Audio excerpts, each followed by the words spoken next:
Hi friends, இன்றைக்கி நம்ம வந்து வாழைப்பூ வடை தான் பார்க்க போகிறோம். இது பார்த்திங்கன்னா இந்த நரம்பு இருக்குது பார்த்திங்களா, இது வந்து இந்த பக்கத்து நகரத்தார் காரைக்குடி பக்கம்லாம் வந்து இதை நரம்பு எடுக்கிறதுன்னு சொல்லுவாங்க. வேறு பக்கம் வந்து கல்லெண்ணெய் எடுக்கிறது அப்படின்னு சொல்லுவாங்க. எதுக்காகனா இந்த மற்ற எல்லா இதுவும் அதே மாதிரி இருக்கும், இதில் அந்த ஒரு சின்ன முட்டு தான் வித்தியாசம் இருக்கும். ஸோ அதனால் கரெக்டாக கண்டுபிடிச்சி எடுக்கிறக்கா அப்படி ஒரு பேர் அவங்க சொல்லியிருக்காங்க. ஸோ நம்ம இந்த நரம்பு எடுத்துகிட்டு நறுக்கிட்டு நான் உங்களுக்கு காமிக்கிறேன். ஹாய் ஃப்ரெண்ட்ஸ், நம்ம அந்த வாழைப்பூ வடைக்கு வந்து கடலைப்பருப்பும் துவரம் பருப்பும் ஊற வச்சிடலாம்.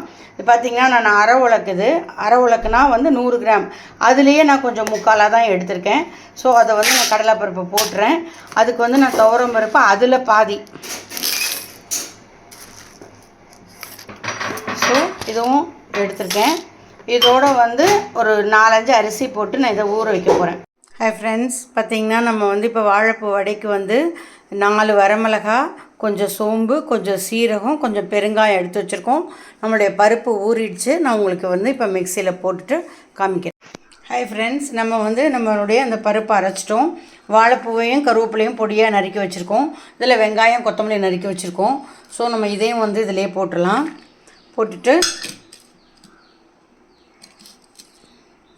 இந்த பருப்பு அரைச்சதையும் இதில் போட்டு நம்ம எல்லாத்தையும் ஒன்றா பிசைஞ்சிட்டு நான் உங்களுக்கு காமிக்கிறேன். ஹாய் ஃப்ரெண்ட்ஸ், நம்ம வெங்காயம் பருப்பு எல்லாம் போட்டு மாவு நல்லா பிசைஞ்சு ரெடி பண்ணிட்டோம். ஸோ இந்த மாதிரி சின்னதாக உருட்டி நம்ம எண்ணெய் நல்லா காஞ்சிருச்சு. ஸோ நம்ம வந்து இந்த மாதிரி தட்டிட்டு இதில் போட்டுடலாம்.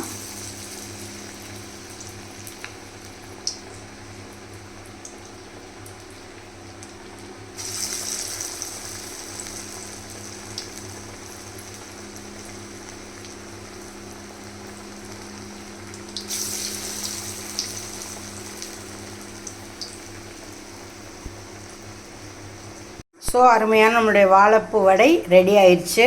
இந்த வாழைப்பூ வந்து நம்மளுக்கு லேடிஸ்க்கு முக்கியமாக மொனாப்பாஸ் இருக்கவங்களுக்கெல்லாம் ரொம்ப நல்லது. அடிக்கடி உணவில் வாழைப்பூ சேர்த்துக்கலாம். வாழைப்பூவில் வந்து நம்ம எல்லாமே செஞ்சு சாப்பிட்லாம்.